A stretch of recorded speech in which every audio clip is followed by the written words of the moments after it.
चक्रवाती तूफान अम्फन के पश्चिम बंगाल पहुंचने में कुछ ही घंटे का वक्त बाकी है। पश्चिम बंगाल और ओडिशा के कई जिलों में लोगों को महफूज जगहों तक पहुंचाने का काम तेज कर दिया गया।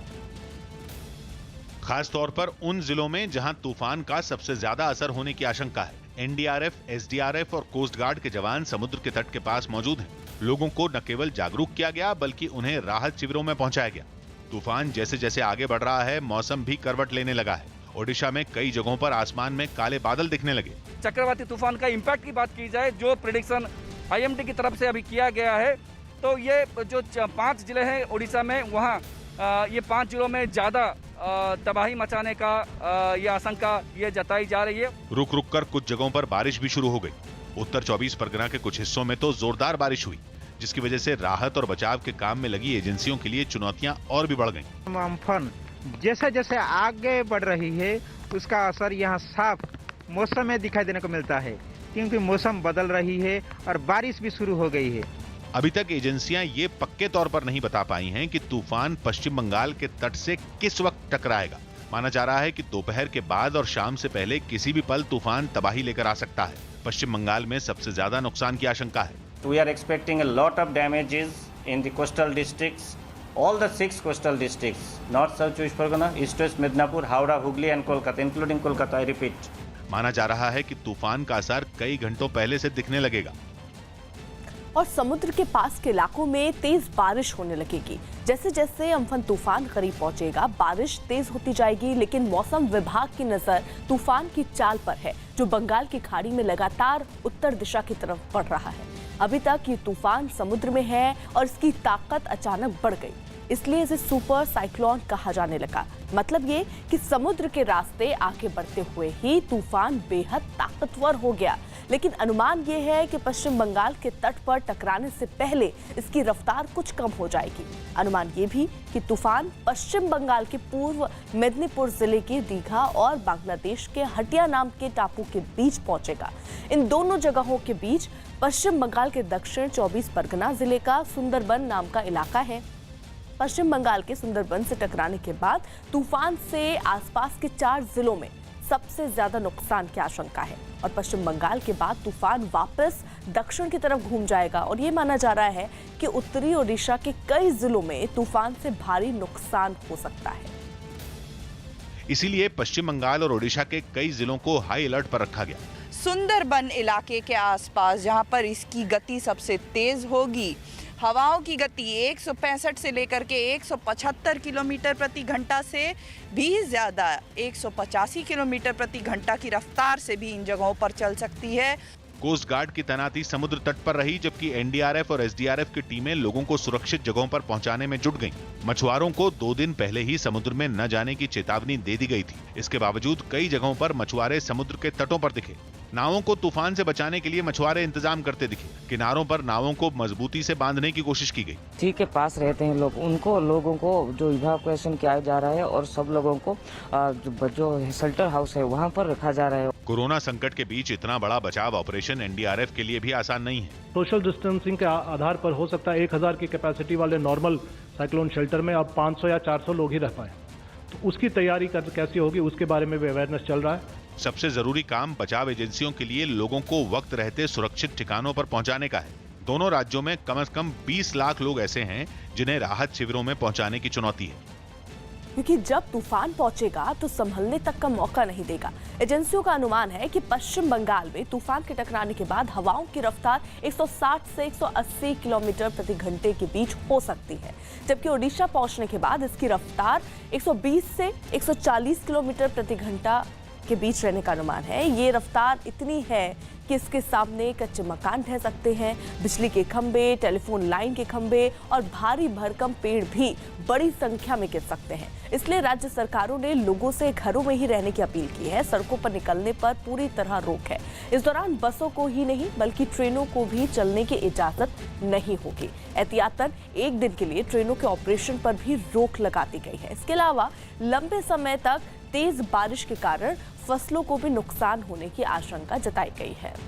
लॉकडाउन के चौथे चरण में नए दिशा निर्देशों के तहत कर्नाटक में बस सेवा शुरू कर दी गई। हुबली में भी नियमों को ध्यान में रखते हुए बसें चलाई गई।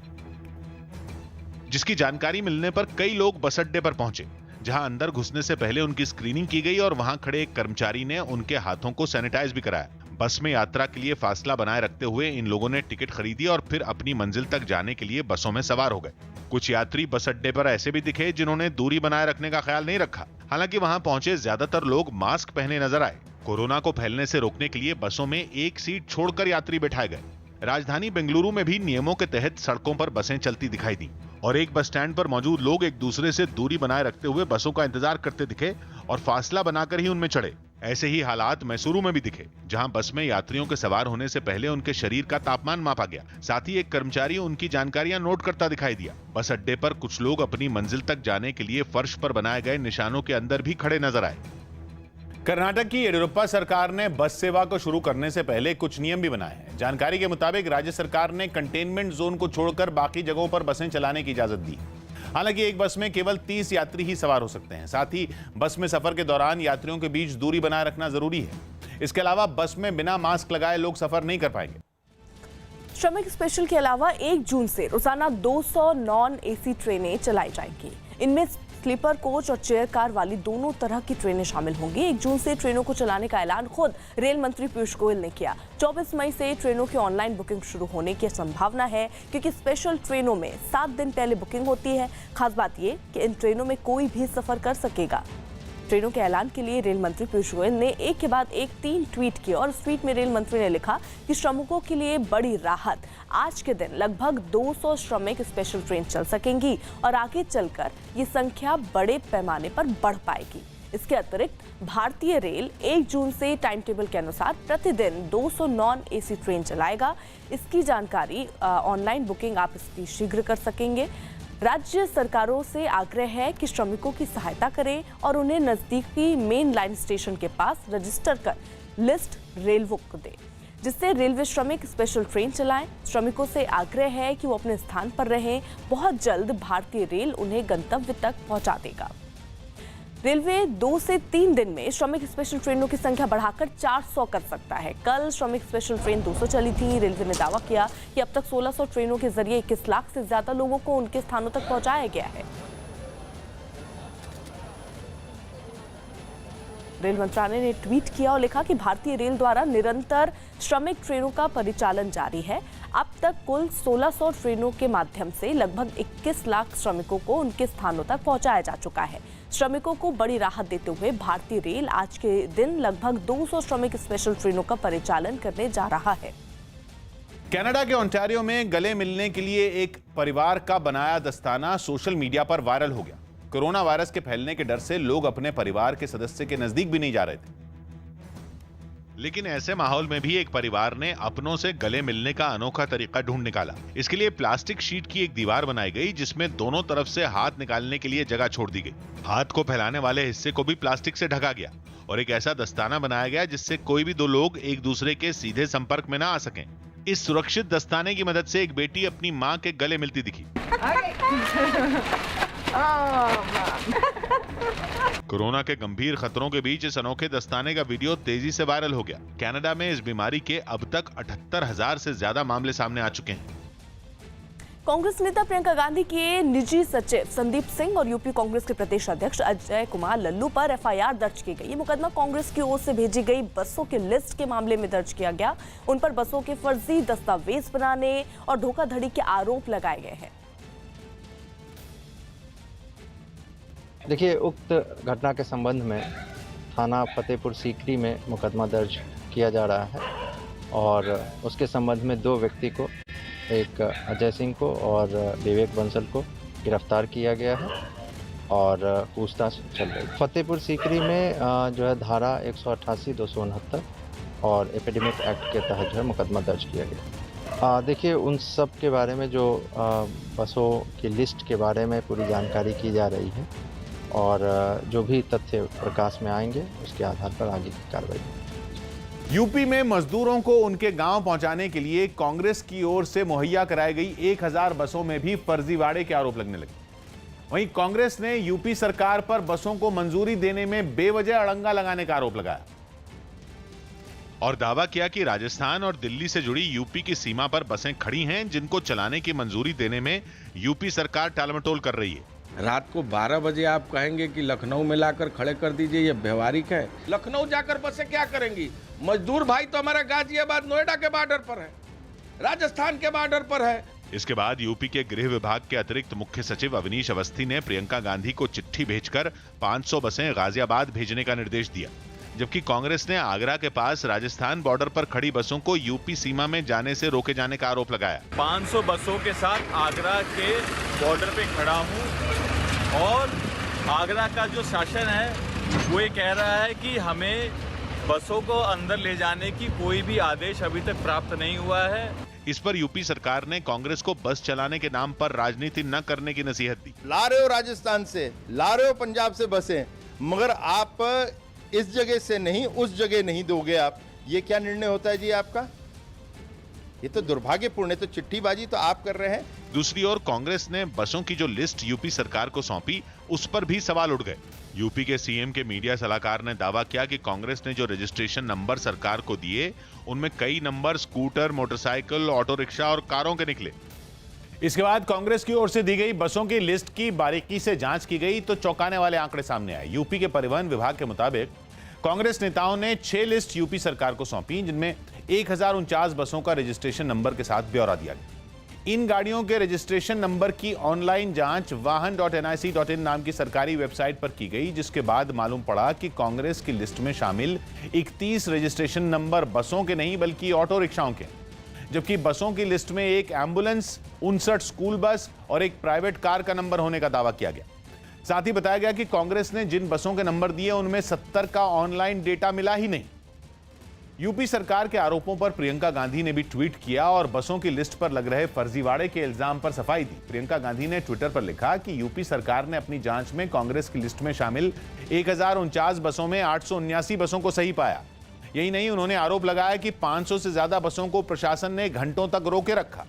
प्रियंका गांधी ने यूपी सरकार से इन 879 बसों को चलने देने की अपील की। वहीं यूपी सरकार ने कांग्रेस को 500 बसें दिल्ली के पास यूपी के ग्रेटर नोएडा के एक्सपो मार्ट ग्राउंड में पहुंचाने का निर्देश दिया, लेकिन प्रशासन की ओर से तय समय दोपहर 12 बजे तक कांग्रेस की एक भी बस ग्रेटर नोएडा नहीं पहुंची। इसी ग्राउंड में 500 बसें कांग्रेस को हैंडओवर करना था प्रवासी मजदूरों के लिए, लेकिन आप इस देख सकते हैं तस्वीरों में कि ये ग्राउंड पूरी तरीके से खाली है। इस ग्राउंड में अभी तक एक भी बस नहीं पहुंची है। जबकि कांग्रेस ने सुबह ही वीडियो जारी कर दिल्ली यूपी बॉर्डर पर बसें खड़ी होने का दावा किया और कांग्रेस के नेता लगातार यही आरोप लगाते रहे कि यूपी सरकार बसों को नहीं आने दे रही। सुबह से शाम हो गई लेकिन बसों को चलाने पर बवाल खत्म नहीं हुआ। प्रियंका गांधी के ऑफिस से एक वीडियो जारी करके आरोप लगाया गया कि पुलिस के अधिकारियों ने राजस्थान बॉर्डर से बसों को यूपी में आने से रोका। यह वीडियो आगरा का बताया गया, जहां यूपी कांग्रेस के अध्यक्ष अजय कुमार लल्लू और पार्टी के कुछ नेता पुलिस अधिकारियों से सफाई मांगते दिखे। कांग्रेस ने आरोप लगाया कि पुलिस वालों ने आगरा के ऊंचा नागला इलाके में बसों को जाने की इजाजत नहीं दी। आप हमें चिट्ठी दे दो, आप परमिट नहीं हो, हम जाएंगे। आपकी चिट्ठी दे दो भाई। इसके बाद पुलिस वालों के साथ कांग्रेस नेताओं की तीखी बहस हो गई और गुस्से में कांग्रेस के नेता यूपी सरकार के खिलाफ नारेबाजी करने लगे। नारेबाजी करते हुए यूपी कांग्रेस के प्रदेश अध्यक्ष अजय कुमार लल्लू समेत पार्टी के तमाम कार्यकर्ता धरने पर बैठ गए, जिसके बाद पुलिस ने उन लोगों को हिरासत में ले लिया। इस दौरान अजय कुमार लल्लू को उठाकर पुलिस अपनी गाड़ी तक ले गई। इस बीच राजस्थान सरकार पर जिला परिवहन अधिकारियों के जरिए राज्य के बस ऑपरेटरों पर उनकी बसों को उत्तर प्रदेश भेजने का दबाव बनाने का आरोप लगा। हालांकि आरोप लगाने वाले बस ऑपरेटर बीजेपी समर्थक बताए जा रहे हैं। राजस्थान सरकार द्वारा निजी बस ऑपरेटरों पर दबाव बनाया जा रहा है कि वो अपने वाहनों को उत्तर प्रदेश में जो कांग्रेस का अभियान है उस अपने वाहनों को निःशुल्क वहां पर भेजे। ये दबाव बनाना कांग्रेस सरकार का, राजस्थान सरकार का बिल्कुल गलत है और अनुचित है। बस ऑपरेटर के इस आरोप को राजस्थान के परिवहन मंत्री प्रताप सिंह खाचरियावास ने बेबुनियाद बताया। उन्होंने दावा किया कि किसी भी बस को मुफ्त में लेने की कोशिश नहीं हो रही है। बिना पैसों के कोई बस जाती है? सबको पैसे देकर 32 रुपए किलोमीटर जो हमने परिवहन विभाग ने तय किया ना, हायर करके बसें लेकर गए। कोई बस मालिक लाए सामने, जेल चला जाएगा। अब बोले देंगे जेल नहीं जाएगा क्या? क्या बात करते हो? झूठ बोलेगा, बयान मैं झूठा दूंगा तो मैं जेल जाऊंगा। बयान झूठे नहीं चलते, बीजेपी का कार्यकर्ता कोई बस मालिक बनकर झूठा बयान देगा तो उसकी फोटो आएगी, वो बच नहीं पाएगा। यूपी के कांग्रेस अध्यक्ष को हिरासत में लिए जाने के बाद पार्टी कार्यकर्ता आगरा में पुलिस लाइन के बाहर जमा हो गए। कांग्रेस कार्यकर्ताओं ने आरोप लगाया कि पुलिस ने बेवजह कांग्रेस के नेताओं को पकड़ रखा है और प्रवासी मजदूरों को मदद नहीं करने दे रही है, जबकि कांग्रेस बसों से उन्हें उनके गांव तक पहुंचाना चाहते हैं। चलका भरवा लिया है हम लोगों से और छोड़ दिया, हमको बाहर निकाल दिया है, लेकिन अभी प्रदेश अध्यक्ष जी को नहीं निकाला है और प्रदीप माथुर जी और विवेक बंसल जी को, वो अंदर हैं। तो अभी इसीलिए इंतजार में हम खड़े हुए हैं कि उनको क्यों रोका गया है, अभी कुछ कारण नहीं बताया गया, तो उन्हीं के इंतजार में हम लोग खड़े हैं। मुंबई के घाटकोपर में क्वारंटीन सेंटर बनाए जाने का विरोध कर रहे लोगों को इलाके के विधायक ने समझाया। कोरोना संदिग्धों को रखने के लिए प्रशासन की टीम वहां एक हॉस्टल को क्वारंटीन सेंटर बनाने पहुंची थी, जिसकी जानकारी मिलते ही इलाके में रहने वाले कई लोग वहां पहुंच गए और हॉस्टल को क्वारंटीन सेंटर बनाए जाने का विरोध किया। हम लोग के छोटे बच्चे के लिए हम लोग को सेफ्टी देखना है, हम लोग के भी छोटे-छोटे बच्चे। हंगामा बढ़ते ही इलाके के बीजेपी विधायक पराग शाह भी वहां पहुंचे और लोगों को शांत कराने की कोशिश की, लेकिन लोग वहां क्वारंटीन सेंटर बनाने का विरोध करते रहे। अगर बाद में जरूरत पड़ता है आगे तो ये क्यों नहीं ले सकते, लेकिन फिलहाल अभी उसको ना लेवे, तो ये रिक्वेस्ट है। पुलिस और प्रशासन के कई अधिकारी भी लोगों को समझाने की कोशिश करते रहे, लेकिन उनका विरोध जारी रहा, जिसकी वजह से वहां काफी देर तक बहस भी होती रही। हालांकि विधायक के काफी देर तक समझाने के बाद इलाके के लोग शांत हो गए। विधायक पराग शाह ने लोगों के विरोध करने पर दुख भी जताया। लोकल लोग ने जो विरोध किया वो बहुत दुखद है। आज शायद एक क्वारंटाइन सेंटर चालू किया है, अगले 10 दिन में शायद और 5 क्वारंटाइन सेंटर शुरू करने पड़े, ऐसी पोजीशन है। प्रवासी मजदूरों के लिए बसों पर सियासत इस बीच थम नहीं रही है। कांग्रेस के कार्यकर्ता करीब 100 बसों को लेकर नोएडा पहुंचे हैं। कांग्रेस कार्यकर्ताओं ने आरोप लगाया कि पुलिस उन्हें बसों को आगे ले जाने नहीं दे रही। इन सभी बसों को महामाया फ्लाईओवर के नीचे खड़ा किया गया है और ये भी बताया जा रहा है कि कांग्रेस कार्यकर्ता बसों के जरिए प्रवासी मजदूरों को उनके गाँव तक ले जाना चाहते हैं। वहीं प्रियंका गांधी के निजी सचिव संदीप सिंह ने यूपी सरकार को चिट्ठी भेजकर आरोप लगाया कि पुलिस उनकी बसों को गाजियाबाद और नोएडा नहीं जाने दे रही। उन्होंने आज शाम 4 बजे तक बसों के साथ इंतजार करने की बात कही। सरकार से कहा था कि हम 1000 बस सरकार को देंगे जिससे मजदूर अपने घर जा सके। हमारी 1000 बस बिल्कुल तैयार खड़ी हैं बॉर्डर्स पर। सरकार हमें परमिशन नहीं दे रही। कुछ बसें हम लोगों ने, पहले खेप की कुछ बसें हम लोगों ने नोएडा में घुसाई है और हमारी सारी बसें बिल्कुल तैयार हैं, लेकिन सरकार इस पर राजनीति कर रही है जो सरकार को नहीं करनी चाहिए। हम लोग सिर्फ और सिर्फ सरकार का सहयोग कर रहे हैं। सरकार का सहयोग इसलिए कर रहे हैं क्योंकि गरीब मजदूर को उनके घर पहुंचाने के लिए, कोरोना महामारी से बचाने के लिए सरकार बिल्कुल फेल नजर आई है। इसलिए आदरणीय प्रियंका गांधी जी ने निर्णय लिया, आदरणीय लल्लू जी ने निर्णय लिया कि हम लोग मजदूरों के लिए ऐसा काम करेंगे जिससे कम से कम वो अपने घर पहुँच सकें। शिल्पा शेट्टी ने अपने बेटे का एक वीडियो शेयर किया। शिल्पा शेट्टी ने अपने बेटे वियान का एक वीडियो सोशल मीडिया पर शेयर किया, जिसमें वो बैकफ्लिप यानी पीछे की तरफ छलांग लगाते हुए फिर सीधा खड़ा होता नजर आया। हरियाणा के हिसार में कुछ लोगों पर रेलवे पुलिस के एक चौकी प्रभारी की गोली मारकर हत्या करने का आरोप लगा। दावा है कि चौकी प्रभारी को लॉकडाउन के नियम तोड़ने से रोकने पर गोली मारी गई। फिलहाल इस मामले में पुलिस ने एक आरोपी को पकड़ लिया है, लेकिन बाकी आरोपी अब भी फरार हैं। मध्य प्रदेश के ग्वालियर में भिंड रोड पर 2 गाड़ियों की टक्कर हो गई। इस हादसे में दोनों ड्राइवरों की जिंदा जलने से मौत हो गई। यूपी के आजमगढ़ में कार की सड़क किनारे खड़े ट्रक से टक्कर हो गई। इस हादसे में कार में बैठे 2 छात्रों समेत 3 लोगों की मौत हो गई। इटली में कोरोना वायरस की वजह से सभी खेल प्रतियोगिताओं पर रोक 14 जून तक जारी रहेगी, यानी वहां की फुटबॉल लीग सीरिए आ भी अभी नहीं खेली जाएगी। बीजेपी ने महाराष्ट्र सरकार पर कोरोना संकट से निपटने में पूरी तरह नाकाम होने का आरोप लगाया और 22 मई को पूरे महाराष्ट्र में विरोध प्रदर्शन का ऐलान कर दिया। इसके साथ ही पूर्व सीएम देवेंद्र फडणवीस ने राज्यपाल से मुलाकात की और उनको ज्ञापन सौंपा, जिसमें महाराष्ट्र सरकार की ओर से गरीबों, मजदूरों, व्यापारियों और किसानों के लिए आर्थिक पैकेज जारी करने की मांग की गई। वहीं मुंबई बीजेपी के अध्यक्ष और मालाबार हिल सीट से विधायक मंगल प्रभात ने मंत्रालय बिल्डिंग पर जाकर ज्ञापन चिपका दिया। उन्होंने आरोप लगाया कि महाराष्ट्र के सीएम ने उनको मिलने के लिए समय नहीं दिया, इसलिए वो मंत्रालय यानी महाराष्ट्र सरकार के सचिवालय के अधिकारियों को अल्टीमेटम देने आए। 250 से ज़्यादा जगह पर पुलिस पर हमले हुए, हॉस्पिटलों में बेड नहीं मिलते हैं, एम्बुलेंस में डेथ होती है, मजदूरों को किस तरह से दुर्दशा से यहाँ से जाना पड़ रहा है, सारी घटनाएं सबके सामने हैं। 22 तारीख को पूरा महाराष्ट्र सड़कों पर आएगा। अपने घरों के बाहर नीचे खड़े रहकर हम अपने आंगन के अंदर आंदोलन करेंगे और लोगों की समस्याएं, जनता सरकार की समस्याएं सरकार तक पहुंचाएंगे।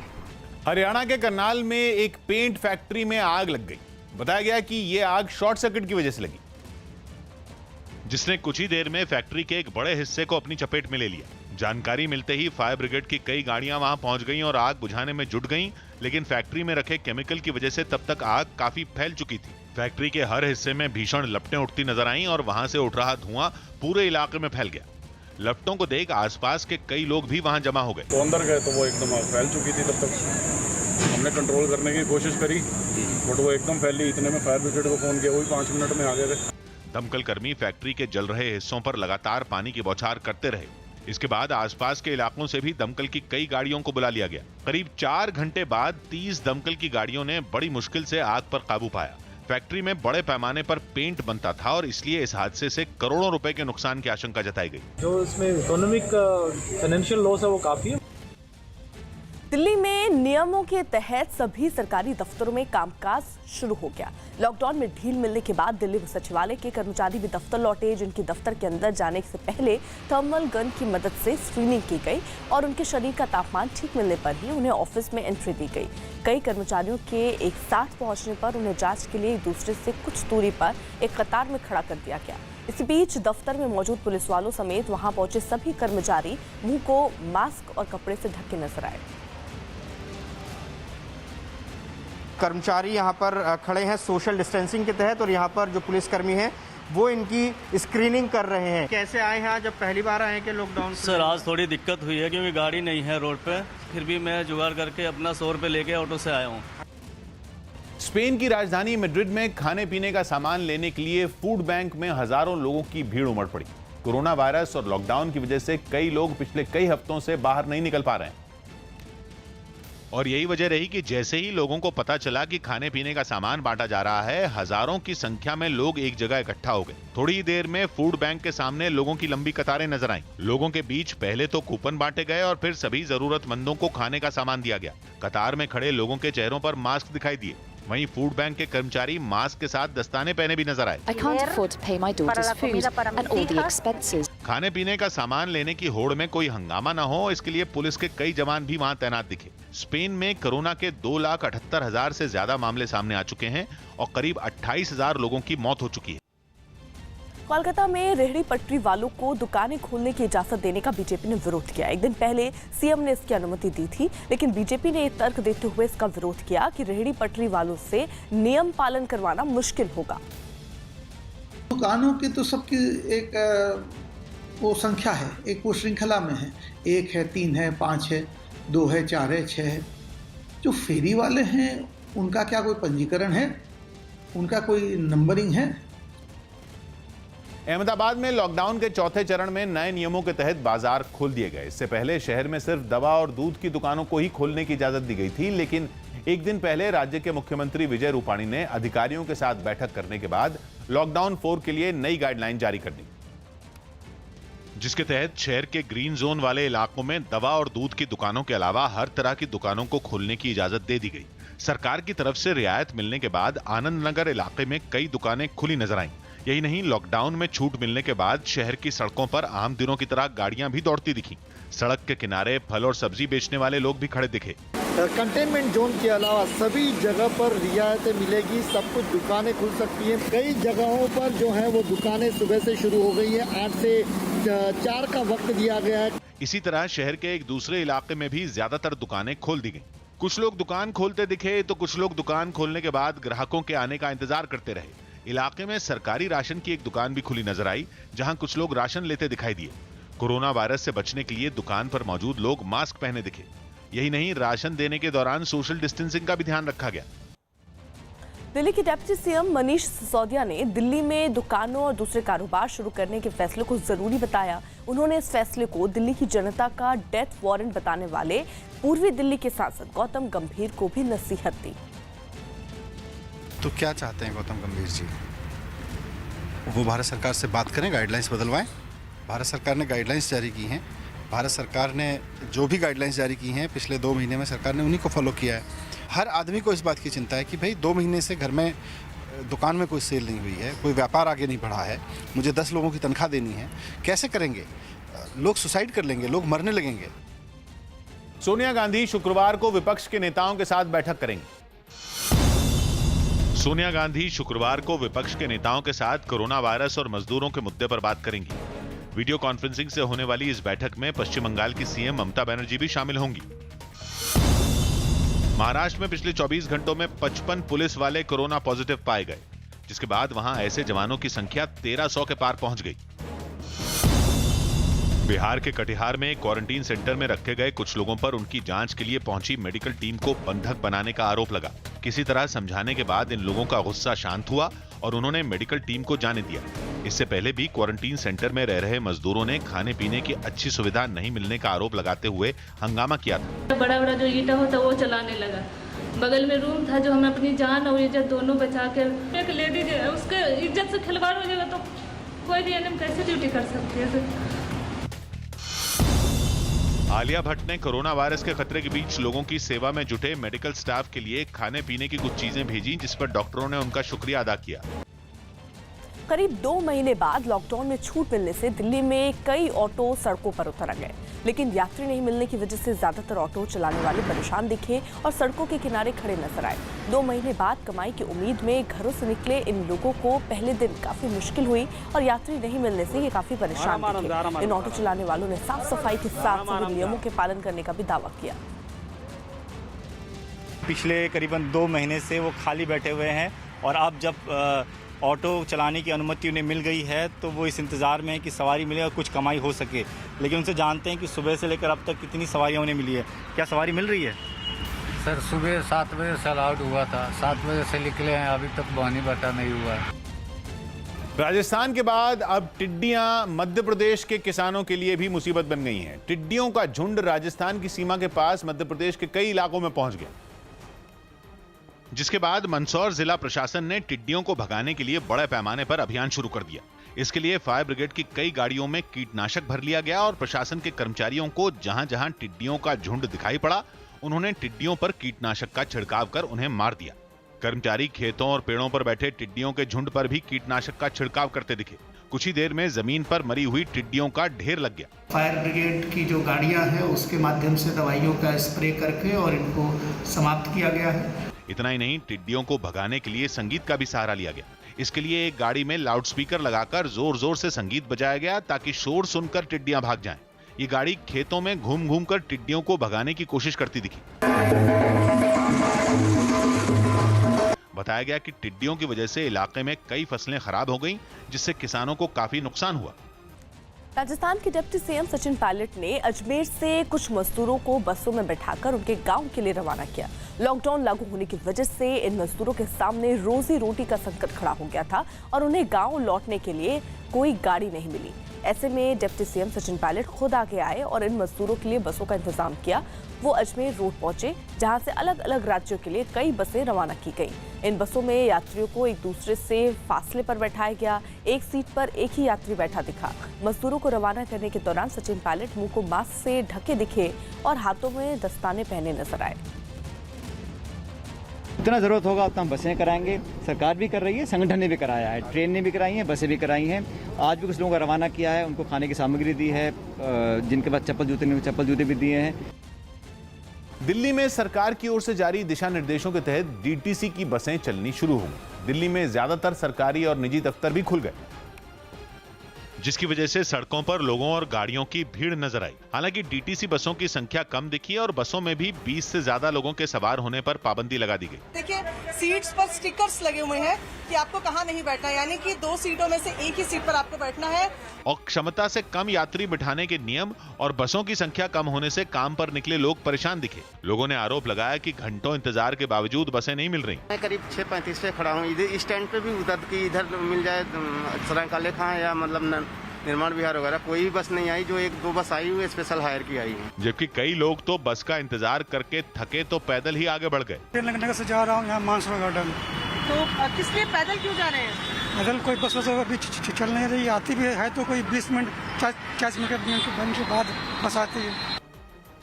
वहीं जो बसें चलाई गईं उनमें भी यात्रियों के लिए कड़े नियम लागू किए गए। इन नियमों का पालन कराने के लिए डीटीसी की हर बस में 2-2 मार्शल तैनात किए गए, जो लोगों को बस में चढ़ते ही मास्क लगाने या किसी कपड़े से मुंह ढकने के लिए टोकते दिखे।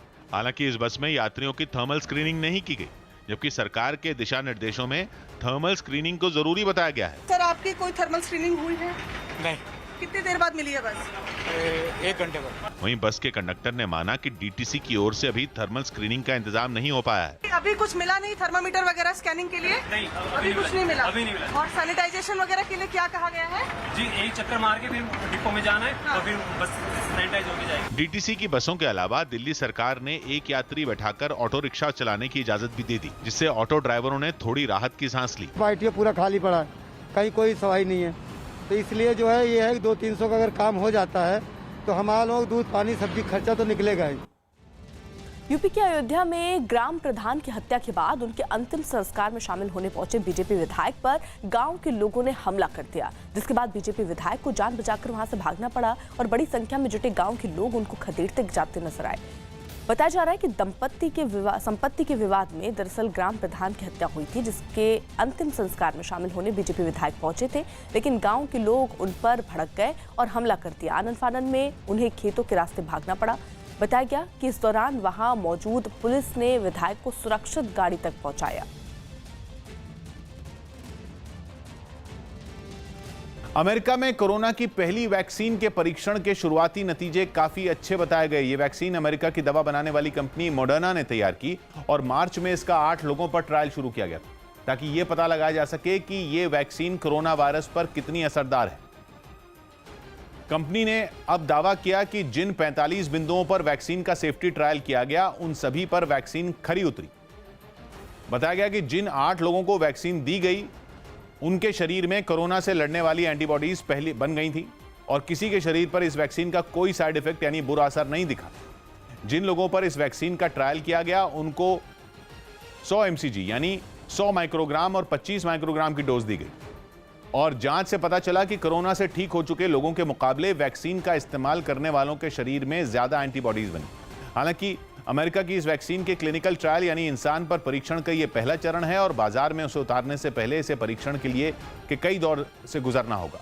फिर भी वैक्सीन बनाने में सफलता मिलने की उम्मीद जताई गई और पहले चरण के ट्रायल के नतीजे आते ही इसे बनाने वाली कंपनी के शेयर के दाम 22% चढ़ गए। लॉकडाउन में लापरवाही बरतने का आरोप लगाते हुए बीजेपी विधायक राजा सिंह ने तेलंगाना सरकार पर हमला बोला। उन्होंने आशंका जताई कि इस लापरवाही की वजह से राज्य में कोरोना वायरस के मरीज बढ़ सकते हैं। महाराष्ट्र के बाद में दूसरा अगर कोई राज्य होगा वो होगा तेलंगाना, जिसमें कोरोना पॉजिटिव की संख्या बढ़ेगी।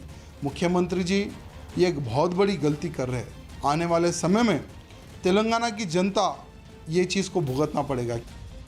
बीजेपी विधायक राजा सिंह यही नहीं रुके, उन्होंने तेलंगाना सरकार पर रमजान के मौके पर लॉकडाउन में छूट देने का भी आरोप लगा दिया। जैसा ही रमज़ान प्रारंभ हुआ बिल्कुल भी लॉकडाउन में ढील छोड़ दी है। जो व्यक्ति जहाँ पर जो शॉप खोलना है, जो व्यक्ति मटन शॉप हो कोई भी शॉप हो, खुलेआम वहाँ पर वो लोग शॉप्स ओपन कर लिए। लॉकडाउन के चौथे चरण के दूसरे दिन भी दिल्ली में नोएडा बगैर पास के आने जाने पर रोक जारी है। बिना पास वालों को यूपी पुलिस ने लौटने को तो मजबूर किया ही, लेकिन कुछ लोगों को मानवीय आधार पर जाने की छूट भी दी। लेकिन बॉर्डर पर जैम न लगे और बिना पास के कोई नोएडा घुस नहीं पाए, इसे लेकर यूपी पुलिस बेहद चौकन्नी नजर आई। नोएडा को दक्षिणी दिल्ली से जोड़ने वाले कालिंदी कुंज ब्रिज पर इस मुस्तैदी की झलक दिखी। दिल्ली नोएडा बॉर्डर पर लॉकडाउन 3 का जो स्टेटस था वही अभी जो है फॉलो किया जा रहा है। यहाँ पर जो है यूपी पुलिस के लोग हर एक गाड़ी की तलाशी कर रहे हैं, उसमें अगर पास हो तभी बॉर्डर क्रॉस करने दिया जा रहा है। यूपी पुलिस की ऐसी ही मुस्तैदी दिल्ली को नोएडा से जोड़ने वाले डीएनडी फ्लाईवे पर भी दिखी, जिसकी वजह से लोग जैम में फंसने से बच गए। यूपी पुलिस ने दोहराया कि बगैर पास वालों के लिए नोएडा के रास्ते बंद ही रहेंगे। बॉर्डर बिल्कुल नहीं खुला है, वही लोग जा पाएंगे जिनके पास वैध पास है, जिनके पास पास नहीं है उनको जाने की अनुमति नहीं है। हालांकि यूपी पुलिस के बार बार ऐलान के बावजूद कुछ लोग उम्मीदों के साथ बॉर्डर पहुंच गए। रोके जाने पर इन लोगों ने बताया कि उनकी कंपनी पास बनवा कर नहीं देती, लेकिन उनसे रोज काम पर आने को कहा जाता है। ऐसे लोग धूप में भटकने को मजबूर दिखे। कल इंदौर से वापिस आ रहा हूँ, वहाँ भी नहीं जाने दिए, अब यहाँ आया, यहाँ भी नहीं जाने दे रहे हैं। नोएडा पुलिस पास को लेकर इतनी सख्त दिखी कि एम्बुलेंस से एक रिश्तेदार का शव लेकर बिहार जा रहे 5 लोगों में 2 को बॉर्डर पर ही उतार दिया गया। उनसे कहा गया कि एम्बुलेंस में 3 आदमियों से ज्यादा को जाने देने की इजाजत नहीं है, लेकिन बाद में बड़े अधिकारियों ने परिवार का दुख सुनने के बाद मानवीय आधार पर उन्हें जाने की इजाजत दे दी। आम आदमी पार्टी ने दिल्ली में फंसे मजदूरों को गांव भेजने के लिए केंद्र से 350 ट्रेनों की मांग की। पार्टी ने देश में मजदूरों के साथ हो रहे हादसों पर गुस्सा जताते हुए केंद्र के सामने ये मांग रखी।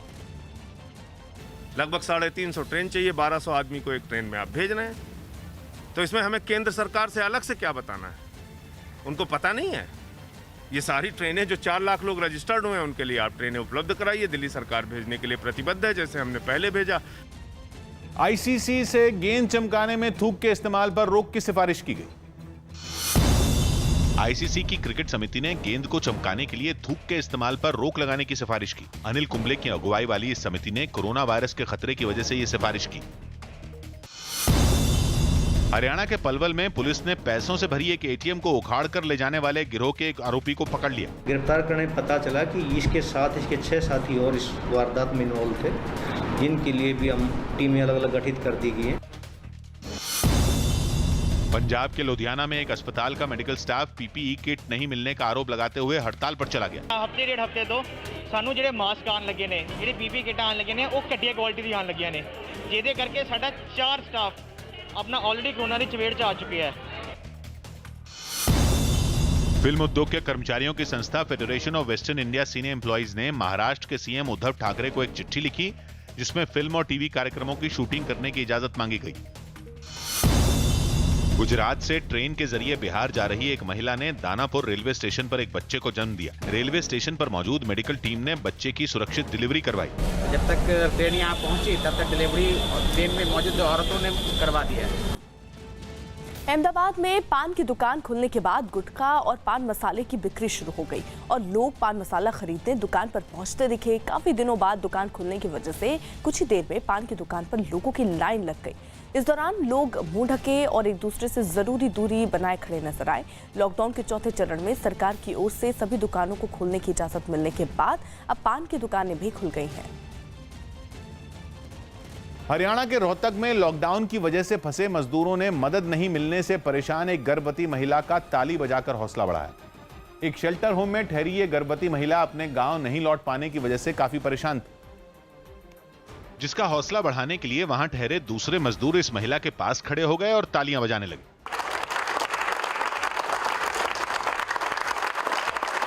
इस महिला ने बताया कि गांव के लिए निकले उसके परिवार को पुलिस वालों ने बस में बैठाकर इस शेल्टर होम में भेज दिया। बस छोड़वाई जा रही थी, रास्ते से वापस आ गए, सारे यहाँ लाके कर दिए, अब कहाँ जाए। बुरी तरह से परेशान इस महिला ने सरकार से उसे गांव भिजवाने की मांग की। मुझे अपने घर जाना है, बस जो भी है मुझे घर भिजवा दिया जाए किसी तरह से बस। गुजरात के भरूच में एक केमिकल फैक्ट्री के गोदाम में आग लग गई। आग लगने की वजह से फिलहाल उसका पता नहीं चल पाया कि किस वजह से आग लगी, लेकिन केमिकल भरा होने की वजह से आग कुछ ही देर में पूरे गोदाम में फैल गई, जिसके बाद वहां से भीषण आग की लपटें उठने लगी। गोदाम में आग लगते ही फायर ब्रिगेड भी वहां पहुंच गई, लेकिन तब तक आग काफी फैल चुकी थी और गोदाम से उठ रहा धुआं काफी दूर से दिखाई दे रहा था। हालांकि फायर ब्रिगेड के कर्मचारियों ने कई घंटों की मेहनत के बाद गोदाम में लगी आग बुझा दी। लॉकडाउन के चौथे चरण में तेलंगाना में बस सेवा शुरू कर दी गई। ऐसे में 2.25 महीने बाद वहां के करीमनगर और हैदराबाद में बस अड्डे खुल गए। केंद्रीय गृह मंत्रालय की तरफ से जारी दिशा निर्देशों में राज्यों को बसें चलाने की इजाजत दी गई थी, जिसके बाद हैदराबाद में फंसे लोग राज्य के दूसरे जिलों में अपने गांवों को जाने के लिए वहां के जुबली बस स्टेशन पहुंचे। बस में सफर करने के लिए सभी लोग चेहरे पर मास्क लगाए नजर आए। हालांकि बस अड्डे पर ज्यादा लोगों की भीड़ नजर नहीं आई। स्टेट के अंदर कई जिलों को कनेक्टिविटी शुरू की गई है और आप देख सकते हैं ये मैं इस समय जुबली डिपो में मौजूद हूँ हैदराबाद के, और ये पब्लिक जो है वो इस समय बस में धीरे धीरे इकट्ठा हो रही है। बस अड्डे पहुंचे लोगों में कोरोना वायरस के डर के साथ ही अपने गांव लौटने की तड़प भी नजर आई। और डर तो है तो जाना पड़ता ना, कैसा भी अभी तो घर को, इधर तो कोरोना चल रहा, अभी तो घर को जाना पड़ता।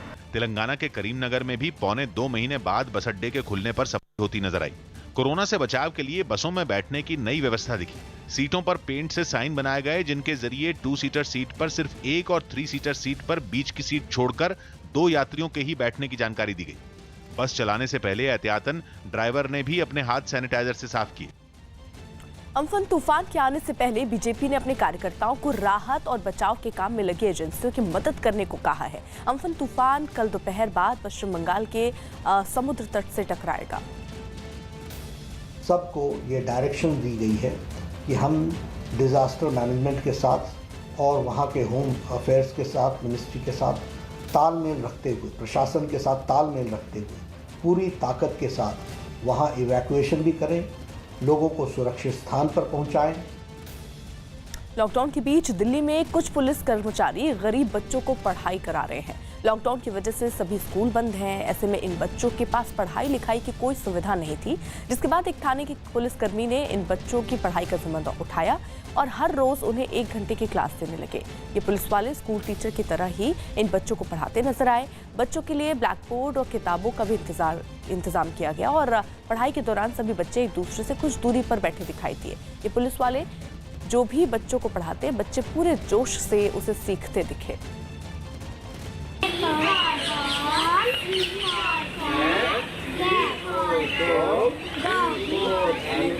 लॉकडाउन का चौथा चरण शुरू होने के बाद चंडीगढ़ में नए निर्देशों के तहत सभी बाजारों को खोल दिया गया। वहां पर बाजार खुलते ही लोग खरीदारी करने भी पहुंचे, मगर दुकानों पर ज्यादा भीड़ नजर नहीं आई। 2 महीने बाद दुकानें खुलते ही सबसे पहले उनमें साफ सफाई का काम किया गया। यहाँ पर तमाम दुकानें बंद थी, जो कि अब खुली हैं करीब 2 महीने के बाद, और यहाँ पर दुकानदारों ने अपना काम शुरू किया है। काफ़ी मुश्किल भरा ये वक्त रहा उनके लिए, लॉकडाउन का करीब 2 महीने का जो वक्त था। चंडीगढ़ की सेक्टर 17 मार्केट में कपड़े और मिठाई की कई दुकानें खुली दिखी। वहाँ पर कोरोना से बचाव के लिए जरूरी इंतजाम किए गए। इन दुकानों में जो भी ग्राहक खरीदारी के लिए पहुंचे, सबसे पहले उनके शरीर का तापमान मापा गया, साथ ही सैनिटाइजर से उनके हाथ साफ करवाए गए। लंबे वक्त बाद दुकानें खुलने पर दुकानदारों ने भी राहत की सांस ली। स्टाफ हमारा आना शुरू हुआ है, जो लोग सब घर पे बैठे हैं और हम लोग भी हैं, और लोगों को भी आहिस्ता आहिस्ता आदत पड़नी शुरू हो जाएगी कि अपने आप को कैसे बचाव करके चलना। चंडीगढ़ में तमाम दुकानें सुबह 11 बजे से शाम 6 बजे तक खुल सकेंगी। दिल्ली से एक शव को लेकर बिहार के गया जा रहे पति पत्नी को पुलिस वालों ने दिल्ली यूपी बॉर्डर पर रोक दिया। इनके परिवार के एक सदस्य की इलाज के दौरान दिल्ली में मौत हो गई थी, जिसके बाद उनके शव को एम्बुलेंस से बिहार के गया के लिए रवाना किया गया। इस एम्बुलेंस में 5 लोगों के सवार होने की वजह से ये पति पत्नी दिल्ली यूपी बॉर्डर पर उतर गए और वहां तैनात पुलिस वालों से आगे जाने के लिए बातचीत की, लेकिन उन्होंने दिल्ली यूपी बॉर्डर सील होने की वजह से उन्हें आगे जाने की इजाजत नहीं दी। मजबूरी में नहीं जाएंगे, किस खास की प्रशासन, अपनों को दर्द पता चलता, लोग के चक्कर में बॉडी भी फंस जाएगी। 3 आदमी के पास है, 5 जा नहीं सकते हैं। काफी देर ये पति पत्नी परेशान होते रहे। हालांकि जब वहां कुछ अधिकारी पहुंचे तो पति पत्नी ने अपनी आपबीती उन्हें सुनाई। पुलिस अधिकारियों ने उनकी जानकारी जुटाई, जिसके बाद उन्हें आगे जाने की इजाजत दे दी गई। चीन में भूकंप से हुई तबाही में 4 लोगों की मौत हो गई। रिक्टर स्केल पर मापे गए 5.2 तीव्रता के इस भूकंप का केंद्र यूनान प्रांत के चाओतोंग शहर में था, जिसने कई इलाकों में तबाही मचाई और कुछ लोगों की जान भी ले ली। भूकंप के झटकों के बाद सामने आई कुछ तस्वीरों में एक सड़क पर मलबा बिखरा नजर आया। कुछ लोग जान बचाने के लिए घरों से बाहर निकलकर इधर उधर दौड़ते दिखे। 2 महिलाएं तो छोटे बच्चों को पीठ पर लादकर दौड़ती दिखाई दी। जबकि एक सुपरमार्केट के अंदर का भी एक वीडियो सामने आया, जिसमें भूकंप की वजह से अचानक वहां रखा सामान जोर जोर से हिलता नजर आया। कुछ चीजें जमीन पर ताश के पत्तों की तरह गिरती भी चली गईं। झटके महसूस होने के बाद जो जहां था वो जान बचाने के लिए वहीं बैठ गया। एक महिला अपने 2 बच्चों के साथ वहां खरीदारी करने पहुंची थी, जो उन्हें सुरक्षित रखते हुए वहां से मौका देखकर बाहर जाती दिखाई दी। बिहार के समस्तीपुर के क्वारंटीन सेंटर में आयोजित डांस कार्यक्रम का वीडियो वायरल हो गया। बताया गया कि ये कार्यक्रम एक दिन पहले रात में आयोजित किया गया था और अगले ही दिन इसका वीडियो वायरल हो गया, जिसमें एक स्कूल में बने क्वारंटीन सेंटर में कुछ महिलाएं डांस करती नजर आई। वीडियो रात का था, इसलिए आसपास मौजूद लोगों की तस्वीरें बहुत साफ नहीं दिखी। लॉकडाउन की वजह से इस तरह के किसी कार्यक्रम पर सरकार ने पाबंदी लगाई है और क्वारंटीन सेंटर में रहने वाले लोगों के मनोरंजन के लिए प्रोजेक्टर की व्यवस्था की गई। यही वजह रही कि समस्तीपुर का ये वीडियो वायरल होने के बाद प्रशासन हरकत में आया और पूरे मामले में कार्रवाई का भरोसा दिया।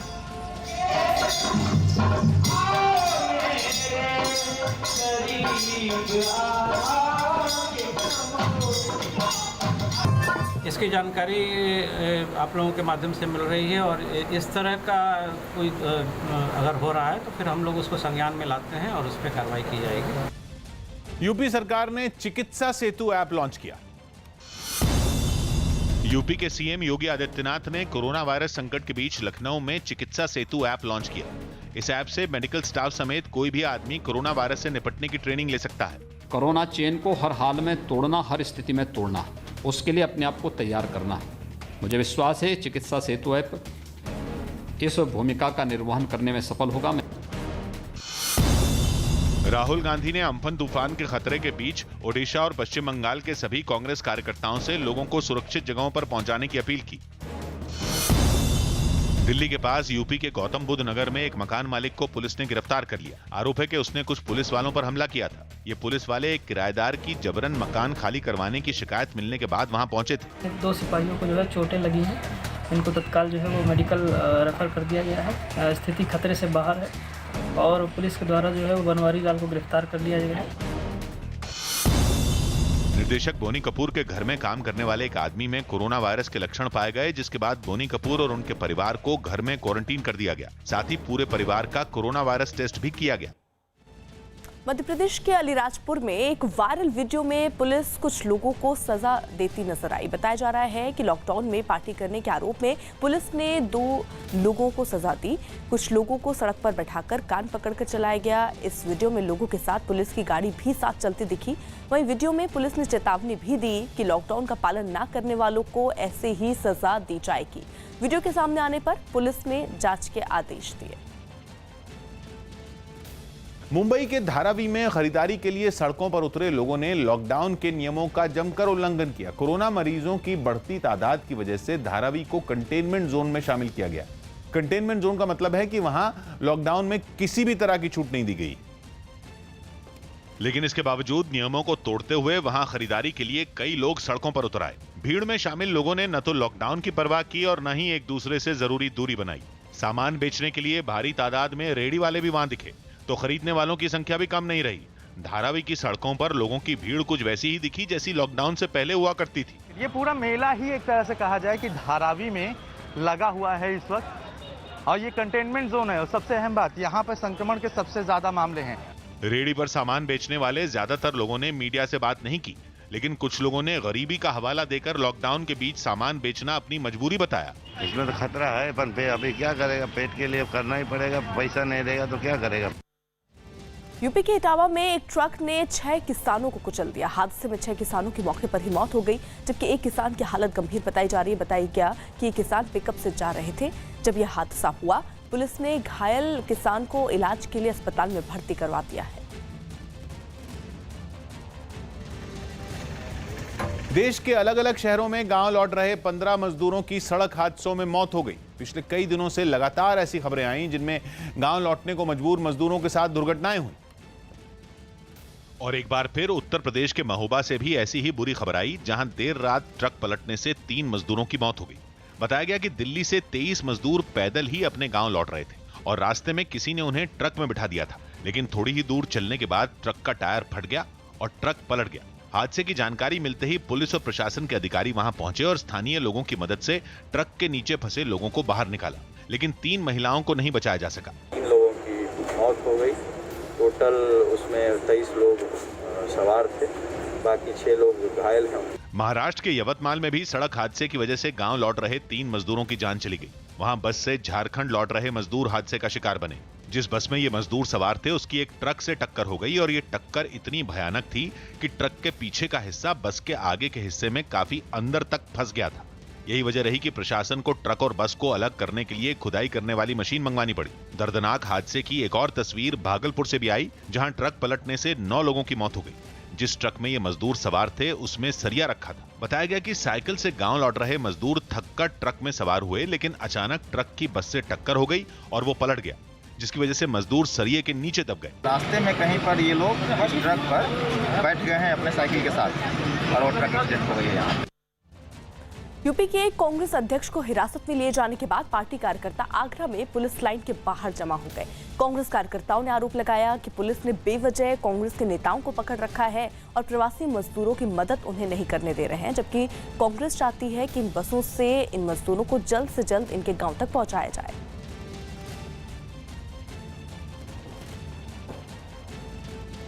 मुचलका भरवा लिया है हम लोगों से और छोड़ दिया, हमको बाहर निकाल दिया है, लेकिन अभी प्रदेश अध्यक्ष जी को नहीं निकाला है और प्रदीप माथुर जी और विवेक बंसल जी को, वो अंदर हैं। तो अभी इसीलिए इंतजार में हम खड़े हुए हैं कि उनको क्यों रोका गया है, अभी कुछ कारण नहीं बताया गया, तो उन्हीं के इंतजार में हम लोग खड़े हैं। कैरिबियन देश हैती में कोरोना वायरस के खतरे के बीच लोगों और सुरक्षा बल के बीच हिंसक झड़प हो गई। गुस्साए लोगों ने राष्ट्रपति होवेनल मोइस पर कोरोना महामारी से निपटने में नाकाम रहने का आरोप लगाया और सड़कों पर उतरकर हंगामा शुरू कर दिया। इस दौरान पुलिस ने प्रदर्शनकारियों को रोकने की कोशिश की, जिसके बाद वहां बवाल शुरू हो गया। प्रदर्शन कर रहे लोगों ने जगह जगह आगजनी कर रास्ते बंद कर दिए। लोगों को खदेड़ने के लिए पुलिस ने आंसू गैस के गोले दागने शुरू कर दिए। प्रदर्शन कर रहे लोगों ने कोरोना से निपटने में सरकार के पूरी तरह फेल होने का दावा किया। हंगामा बढ़ता देख पुलिस की कई और गाड़ियां वहां पहुंची, जिसके बाद प्रदर्शन कर रहे लोगों को वहां से खदेड़ दिया गया। प्रवासी मजदूरों के लिए बसों पर सियासत इस बीच थम नहीं रही है। कांग्रेस के कार्यकर्ता करीब 100 बसों को लेकर नोएडा पहुंचे हैं। कांग्रेस कार्यकर्ताओं ने आरोप लगाया कि पुलिस उन्हें बसों को आगे ले जाने नहीं दे रही है और ये जो बसें हैं वो महामाया फ्लाईओवर के नीचे इन्हें खड़ा किया गया है। कांग्रेस कार्यकर्ता बसों के जरिए प्रवासी मजदूरों को उनके गांव तक ले जाना चाहते हैं। वहीं प्रियंका गांधी के निजी सचिव संदीप सिंह ने यूपी सरकार को चिट्ठी भेजकर आरोप लगाया कि पुलिस उनकी बसों को गाजियाबाद और नोएडा नहीं जाने दे रही। उन्होंने आज शाम 4 बजे तक बसों के साथ इंतजार करने की बात कही। सरकार से कहा था कि हम 1000 बस सरकार को देंगे जिससे मजदूर अपने घर जा सके। हमारी 1000 बस बिल्कुल तैयार खड़ी हैं बॉर्डर्स पर। सरकार हमें परमिशन नहीं दे रही। कुछ बसें हम लोगों ने पहले खेप की कुछ बसें हम लोगों ने नोएडा में घुसाई है और हमारी सारी बसें बिल्कुल तैयार हैं, लेकिन सरकार इस पर राजनीति कर रही है जो सरकार को नहीं करनी चाहिए। हम लोग सिर्फ और सिर्फ सरकार का सहयोग कर रहे हैं। सरकार का सहयोग इसलिए कर रहे हैं क्योंकि गरीब मजदूर को उनके घर पहुंचाने के लिए, कोरोना महामारी से बचाने के लिए सरकार बिल्कुल फेल नजर आई है। इसलिए आदरणीय प्रियंका गांधी जी ने निर्णय लिया, आदरणीय लल्लू जी ने निर्णय लिया कि हम लोग मजदूरों के लिए ऐसा काम करेंगे जिससे कम से कम वो अपने घर पहुंच सके। प्रधानमंत्री नरेंद्र मोदी ने आयुष्मान भारत योजना के तहत फायदा मिलने वाले लोगों की संख्या सिर्फ 2 साल में ही 1 करोड़ के पार होने पर इस योजना से जुड़े सभी डॉक्टरों, नर्सों और स्वास्थ्य कर्मियों को बधाई दी। उन्होंने कहा कि इस योजना से जुड़े लोगों की मेहनत की वजह से ही आयुष्मान योजना विश्व की सबसे बड़ी स्वास्थ्य योजना बन गई है। पीएम मोदी ने आयुष्मान योजना की सफलता पर ट्वीट कर लिखा कि आयुष्मान योजना के तहत फायदा मिलने वालों की संख्या 2 साल में भी कम समय में 1 करोड़ को पार कर गई, जो कि हर भारतीय के लिए एक गर्व की बात है। इस योजना ने कई लोगों की जिंदगी पर सकारात्मक असर डाला है। मैं इससे फायदा मिलने वाले हर व्यक्ति और उनके परिवारों को बधाई देता हूँ। साथ ही मैं उन सभी के अच्छे स्वास्थ्य की कामना करता हूँ। कांग्रेस ने राहुल गांधी से मुलाकात करने वाले मजदूरों के गांव पहुंचने का दावा किया। कांग्रेस ने एक वीडियो जारी किया और बताया कि दिल्ली में राहुल गांधी ने जिन मजदूरों से मुलाकात की थी वो सभी सुरक्षित अपने गांव पहुंच गए। राहुल गांधी ने इन सभी को उनके गांव पहुंचाने के लिए गाड़ियों का इंतजाम करवाया था। तो समझ लो भगवान मिल गए थे हमारे लिए। इतनी मदद जितनी सोची भी नहीं थी, जिंदगी में कभी नहीं सोचा था, जो हमारे साथ हो गया। महाराष्ट्र में लॉकडाउन के नियमों में ढील देने के बाद ठाणे के पास मुंबई नासिक हाईवे पर लंबा जाम लग गया। इस वजह से एक एम्बुलेंस भी काफी देर तक फंसी रही। शिखर धवन का घर में अपने बेटे के साथ डांस करने का एक वीडियो सोशल मीडिया पर वायरल हो गया।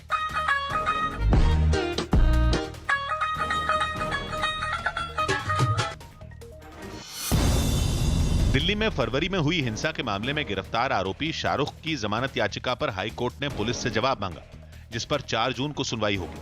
आरोपी शाहरुख पर हिंसा के दौरान एक पुलिस वाले पर पिस्तौल तानने का आरोप लगा था। कोरोना के स्रोत की पड़ताल के प्रस्ताव को विश्व स्वास्थ्य सभा ने मंजूरी दी थी।